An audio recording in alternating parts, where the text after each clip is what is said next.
musical theater mash. Hello! Is everybody here? Is everybody ready? Then hit it! Wait, I gotta click the thing. I actually can't hear any of this, so I hope this is all working. Thank you all so much for being here. It's been several years since I've ever gotten stage fright before. But it's actually hitting me a little hard right now, and it feels silly and stupid, but I'm glad you're all here. There's like 50 of you, I'm sure plenty more on the way. Welcome to the first inaugural public musical MASH live stream. I don't know what I'm doing. This could go totally pear-shaped at any moment. I see you chat. Heads up, I have okay, I wrote these down. I have 3 pieces of business I need to take care of before we get into, the fun stuff. One, there's between you, I wish you could see all the technology in front of me right now, but between the technology in front of me and all the other stuff going on, there's about a 30-second delay between what I'm doing right now and what you are seeing right now. So I'm trying to keep up with the chat and trying to take stock and keep track of everything else going around me, but there's about a 30-second delay. Also, I must, of course, thank my Patreons, my patrons on Patreon. If you don't know what Patreon is, I'm just going to plug this for real quick. I promise this will be real fast. It's kind of like an ongoing Kickstarter. You can pledge $1 or $5 or whatever you'd like to help support me and help support these videos. I love doing stuff like this. I will continue to do stuff like this until they pry my computer from my cold, dead hands. But if you have the means to help me do things like this and can head over to my Patreon, please do. The support is just wonderful. My patrons on Patreon help me buy my SpongeBob the Musical ticket. I wouldn't have been able to afford it if it were not for my patrons. So, you are helping make this channel. And if that interests you, if that sounds like something you're interested in, there's a link down there. There's links everywhere. Patreon.com/musicalmash. It's a thing you should do. All right, enough plugging, enough about the business. Well, third piece of business. I have an important question for you. Have you ever heard or seen Pee-wee's Playhouse? If you have, this will make sense. The secret word is Hamilton. Right? Okay. So if you hear me say that word at all throughout this, which will probably happen accidentally, in chat, which should be, if you're on YouTube on the desktop, I think over there, yeah, maybe, you gotta go crazy. You just gotta go absolutely crazy, because that's a secret word. So let's say I said something like, I live in Chicago and my Facebook feed has been blowing up because everyone is so excited about their Hamilton tickets.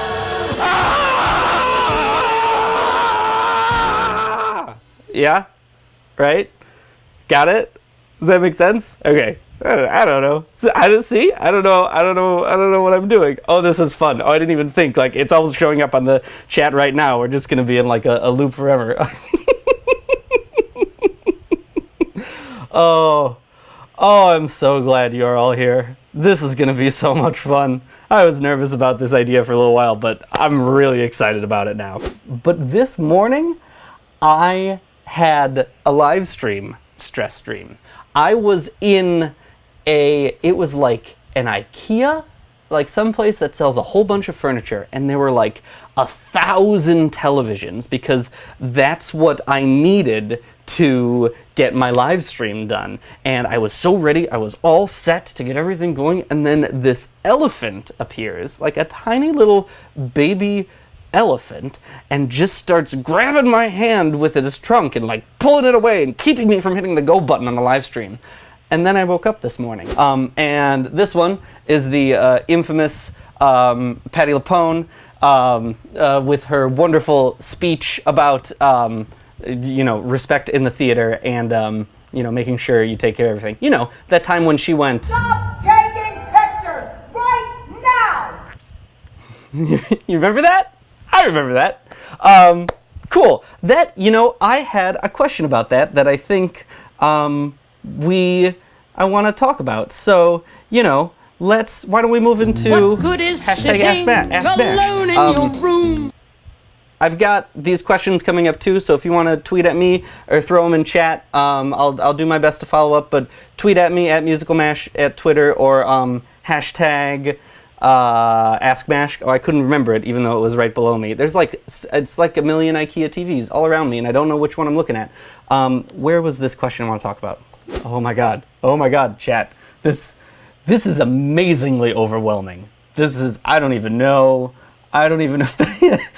What's my favorite Murder, She Wrote episode? I think I've seen every single one, and I'm a big Angela Lansbury fan. My friend got me this. But there's one, it's called like the Screaming in the Castle, or the Wind in the Castle, or the Irish in the Castle. I'm sure someone will Google it.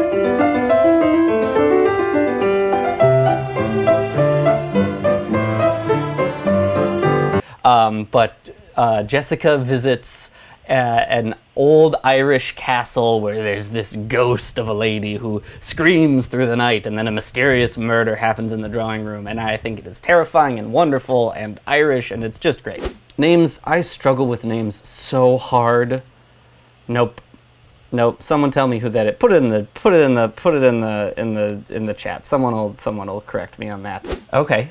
Brendan on Twitter, the Brendan V. Hi Brendan. Thank you, Brendan. Asks, I mentioned in my waitress hangout, which I did earlier this week, how Broadway audiences are changing this generation. And do I think some of the musicals coming next season, which everyone is talking about, Dear Evan Hansen and Great Comet, will be able to connect with those audiences in the same way that Hamilton was? Oh wait, I gotta do the thing.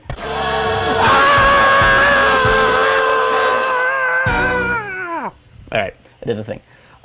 This is one of the most interesting things about contemporary musical theater, is the way Hamilton, the way that show has kind of reached out, and I don't like this term, but reached out to the millennial generation, reached out to the younger audiences on Broadway. Someone wrote a condescending, but I thought very interesting article predicting the failure of the upcoming revival of Cats, and talked a lot about, and I didn't know this, some of the original marketing for Cats. The Cameron McIntosh, who is a marketing genius, just put up a bunch, the iconic just the eyes and cats, a bunch of posters around Broadway that just said that, or like that, and the theater, and the opening date. Nothing about what it was about, no production photos. That was all everyone saw as far as advertisement was for this show. And that worked really, really well. People got really, really interested to see how this thing would pan out. Now, this current production of Cats is just kind of going to be a bread and butter remake of the original one, which, that we've gone past that in our world of Broadway. Like, the crux of this article was that this show, that the secret word that everyone's talking about, has really found a new way to tap into what contemporary young audiences seem to appreciate and enjoy. And I think Dear Evan Hansen and Great Comet also have that same feel to them. 7 or 8 years ago, Neil Patrick Harris opened the Tony Awards with a song, It's Not Just for Gays Anymore. It's not just for gays anymore. Which was hilarious, which I enjoyed very, very much, but was a very, and if you watch that whole thing, which I have several times, it has very, very specific discussions about what the audience of musical theater is like. Homosexuals, affluent tourists, affluent locals, like it's a very niche audience. And this year, the opening of the Tony Awards was This Could Be You. To the boys and girls, transgenders too, to every Broadway would-be. Don't wonder if this could be you. It absolutely could be. With, frankly, one of the most diverse in every way possible Tony-nominated casts there has ever been. And the fact that we've come that far absolutely showcases how this genre has opened new doors and reached new audiences. I hope that pattern continues, because I love this as much as you all love this, and new and interesting audiences coming to musical theater brings new and interesting voices to musical theater, and we need that. Chat, you're doing great. Thank you all. Just so you know, Jimmy is being wonderful and is pulling out your questions and sending them to me, so I do have a list growing. Don't worry about repeating your question. I'm gonna get to as many as I possibly can. Ian on Twitter asks, how do I like my MASH? Musical. What do I do for a living? Asks Rachel on Twitter. Rachel, that's a great question. I studied technical theater and theater education in college. I was a double major and I had a minor in English education. This is something I will forever be passionate about. Educational theater, to me, is where I think it's like the laboratory of the art form. Certainly on Broadway with the funds, and in college with like the intellectual rigor, you have, you turn out perhaps more like deeper shows, more concept shows, things like that. But in the theater I work in, high school musical theater and a lot of middle school musical theater now too, like 6th, 7th, and 8th grade, that is where, you are bringing these new minds into this art form. And like, we just, early in April, I did Bye Bye Birdie with like 70 middle school kids, which was crazy. And one, Bye Bye Birdie is not a contemporary show, so you have to explain a bunch of new things to them, but you get a bunch of new ideas back. Like, these kids have no preconceived notions about so many things surrounding this show, and to see the ideas that come out of that is just wonderful. Buddy and Boo asks what my favorite song from Hamilton is.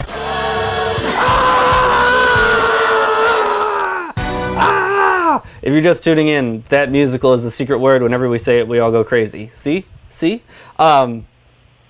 My favorite song in that show is The Room Where It Happens. I think that song is the perfect musical theater song, and I will say it to the day I die. You can pull that song out of the musical and show it to someone, find the weird person who knows nothing of this show that won Best Musical that we can't say the name of, and you can show them in the room, just have them listen to In the Room Where It Happened, and they will immediately get a sense of what the tone of the show is about, what the content of the show is about, what the conflict is, who the protagonist is, who the antagonist is, all in just a couple of minutes. And to be able to do that in such a wonderful way, and then the structure of it all, the way it builds and then, sinks back down and then builds again, it is a masterful piece of musical theater, The Room Where It Happens. It's just great. It will forever be one of my favorite pieces of musical theater. Deborah asks, do I think Kristen Chenoweth is perfect as Velma for Hairspray Live? I think it's a wonderful choice. I think she's really excited about it. I think her enthusiasm for it will absolutely bleed over into the role. I think that's a fabulous thing.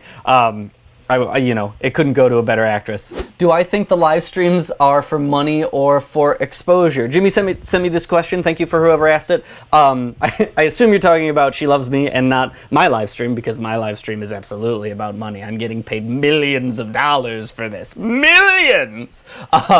But so She Loves Me next week, Thursday or Friday, is doing a Broadway HD sponsored live stream of one of their shows. I think it's fabulous. I think we are bringing musical theater to the masses and making it more accessible. We have gone, so there's all sorts of, you can find awful, like, JPEG compressed meme versions of these statistics, but we've gone from a world where, like, it would take years to reach the entire world population via word of mouth or mail to, like, months, via something like a Broadway show or a play, to like days via radio, to hours via television, to now seconds via all of this wonderful technology we have around us. And so the world of stage productions, the world of musical theater, has been kind of relegated into that history. Like, you can only reach so many people per day, per performance, with the piece of art, with the piece of information that you're trying to give out.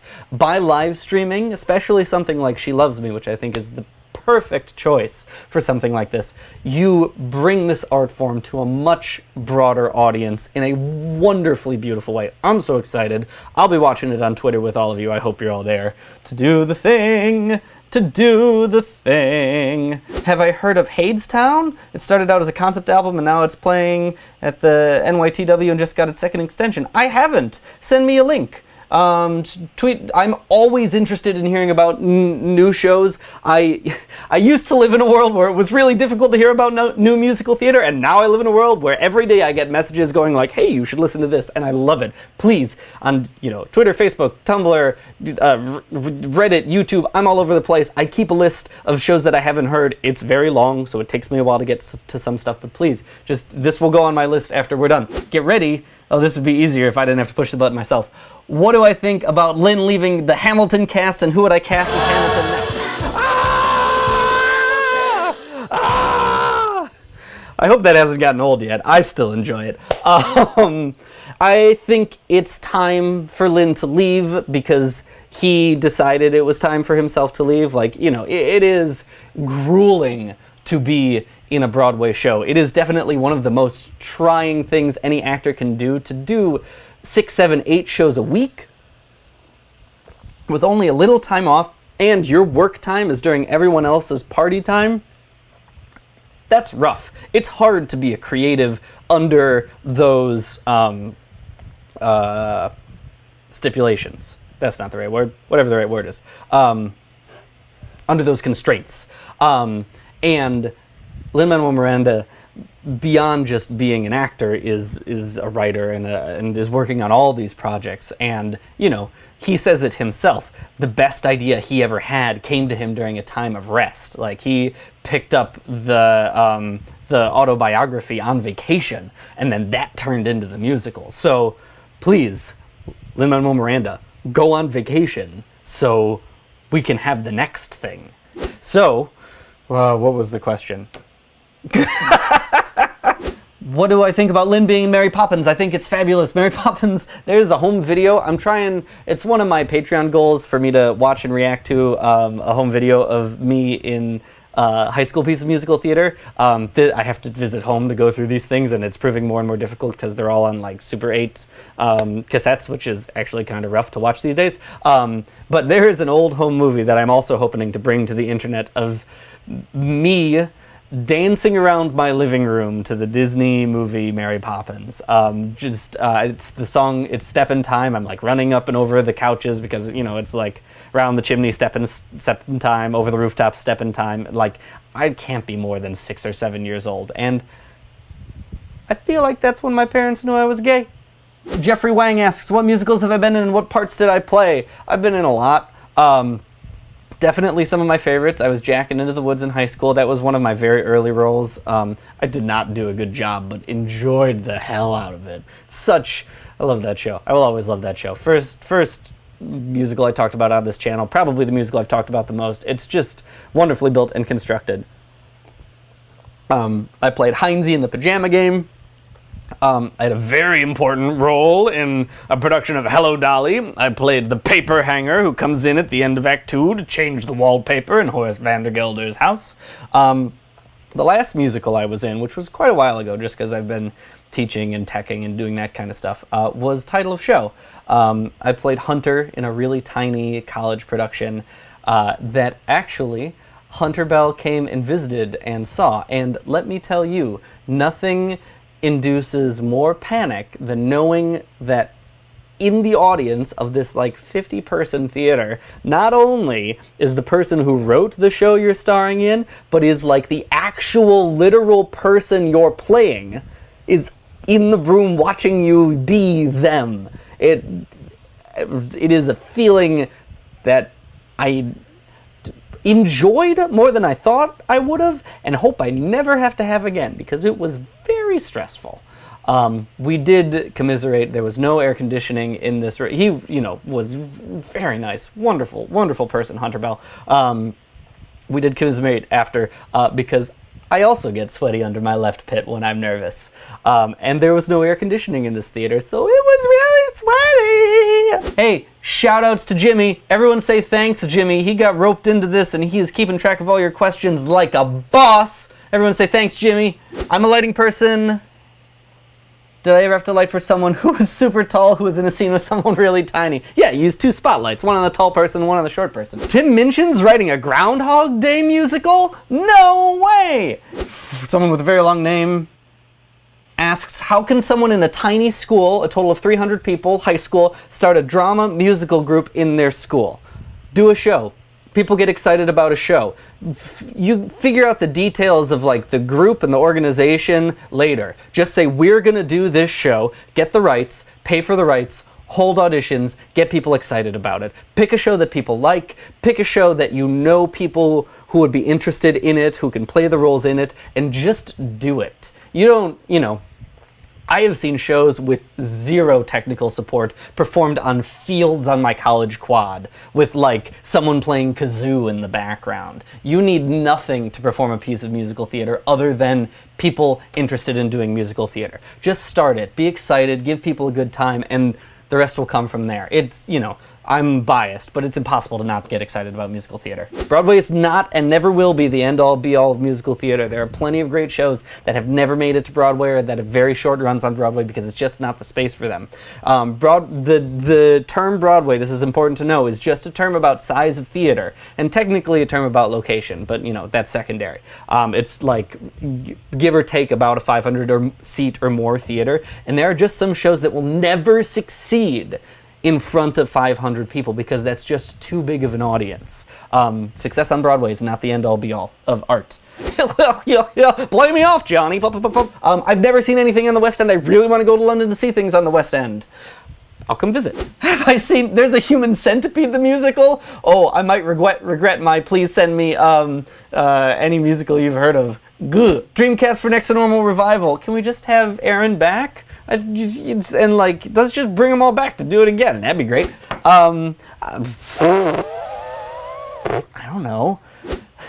When I meet Voldemort, empty room, and I'll let you know. Going to be watching another musical movie. Thank you, Angel Cakes. I always get nervous talking about future things I'm editing because, the artistic process and it takes time. Also, I can be lazy sometimes. But we do have some footage in the bank that I'm working on editing. Editing? That's hard. Editing. Editing. And these ones in particular are hard to edit because there's just so much text going on, but it's on its way and it's really funny. Have I ever written any songs or musicals? If so, what about? Oh, I have.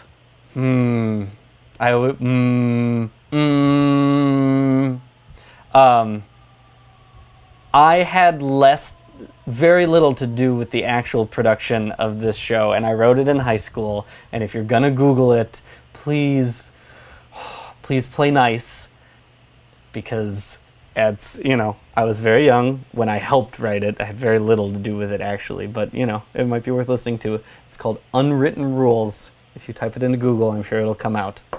I might regret saying that. Sorry, Danny, if you're watching. What do you think about the Evil Dead musical? Stupid money grab idea.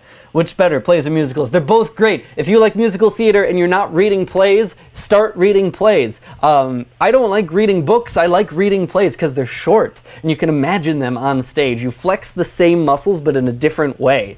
If the only thing that gets you into them is like, how would this play adapt into a musical? Fine, do it. We are all part of the same art form and same family. You should be reading plays if you're reading musicals. Do I want a season 3 of Smash? Everyone I know wants a season 3 of Smash. What is, okay, you're gonna have to help me. RHPS remake. What is RHPS?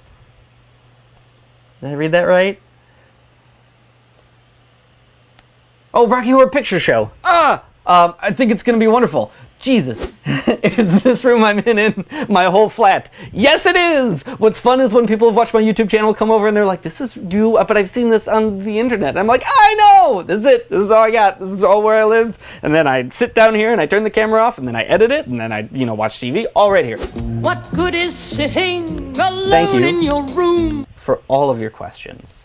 I get these sorts of questions all the time, and so many of them turn into videos and thoughts in my videos and add to like the big bucket in my mind that is musical theater stuff. Like every question is just a new video waiting to happen, and so like thank you for this. This is wonderful. If I didn't get to your question, I'm sorry.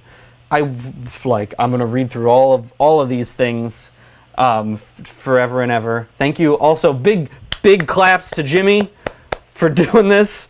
Just wonderful. Just fantastic. Thank you, everyone saying thanks to Jimmy. Please be kind to the unwritten rules stuff if you find my collaborator Danny. He's actually a really nice guy and has worked on some other stuff. You should listen to his other stuff. He's much more talented than I am. Will I be doing more of these soon? Maybe. I'd like to. It's really stressful. If you have thoughts about other things we can do other than just like the barrage of questions during a live stream, please let me know. All right. There's one thing I really want to do before we run out of time. I hope you have in another tab my Twitter up. Twitter.com/musicalmash. Oh, I'm doing so many things at once. I need your help. I have some options for what my next video is going to be about. I have a running list of all sorts of things I want to make music videos about, but these have been the three ones that have been bopping around in my head, and I thought it would be fun if we voted on them. And so I'm putting this up to you. What should my next video be about? So load up Twitter, because this is going to be a 5-minute poll, so you got to vote real fast. There's a character limit on how long you can make the question answers in this, so you'll see they're camel caps without spaces. I'm going to read the three options to you. I'm going to click tweet, and then you should go vote. So the three options for what my next video should be about are all musicals are adaptations, a miscast witches video about the witches from Into the Woods, or a video about the history of homosexuality in musicals and the gay culture surrounding the whole musical theater culture. I'm hitting tweet.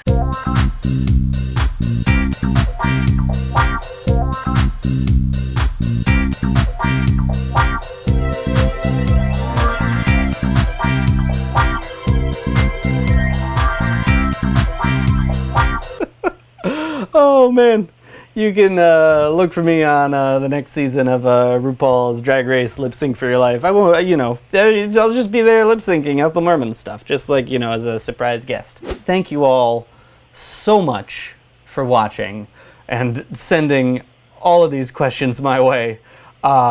This was beyond anything I ever expected it to be, and I couldn't have done it without all of you. And I couldn't have done any of this without all of you.